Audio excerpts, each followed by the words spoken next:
আসসালামু আলাইকুম, কি অবস্থা সবার? দুপুরে বের হলাম খাবারের জন্য। আর আমি আছি বর্তমানে রিয়াদের বাতাতে। সো বাতাতে আমার দুই কাকা থাকে এবং আত্মীয় স্বজন অনেকেই থাকে, তাদের বাসায় আছি।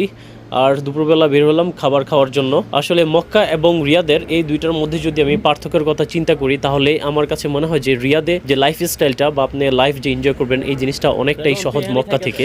বিশেষ করে যে বাংলাদেশি আমরা আছি তাদের খাবারের যে বিষয়টা, আমি রিয়াদে যখন কোনো হোটেলে খেলাম কালকে এবং আজকে এই 2 দিন, আমি যেই বাংলাদেশি খাবার যে অরিজিনাল যেই ফ্লেভারটা এই জিনিসটা আমি রিয়াদে পাইলাম, যেটা আমি কখনই মক্কাতে পাই নাই। ইভেন যে খাবার যে ফ্রেশনেস এটাও আমি রিয়াদে খুব ভালো একটা পরিমাণে দেখলাম, যেটা মক্কাতে আমি কখনই পাই নাই। এছাড়া মক্কাতে লাইফস্টাইলের যে বিষয়গুলো এগুলো অনেকটা দূরে দূরে থাকে, যেখানে আপনি আসা যাওয়াতে ট্যাক্সি ভাড়াতেই আপনার অনেক টাকা লেগে যেতে পারে। কিন্তু রিয়াদের এই যে ভাতা যে জায়গাটা, এই জায়গাটাতে আপনার ট্যাক্সি ভাড়াও লাগবে না। মনে হচ্ছে যে আপনার চারপাশেই আপনি খুব সহজেই আপনার যা কিছু প্রয়োজন আপনি সবকিছুই খুব হাতের কাছেই পেয়ে যাবেন। এই জিনিসটা এই ভাতাতে খুব ভালো লাগলো আমার। রিয়াদের এই ভাতাতে এসে মনে হলো যে আমি মনে হয় কোনো এক বাংলাদেশে চলে আসছি, যেটা সৌদি আরবের বাংলাদেশ। তো আছি আরো এক সপ্তাহ রিয়াদে, ইনশাল্লাহ দেখি রিয়াদটাকে ঘুরে আপনাদেরকে একটু এক্সপ্লোর করার চেষ্টা করব যতটুকু সাধ্যের মধ্যে থাকে। সো আমার ফেসবুক পেজ এবং ইউটিউবের সাথেই থাকবেন।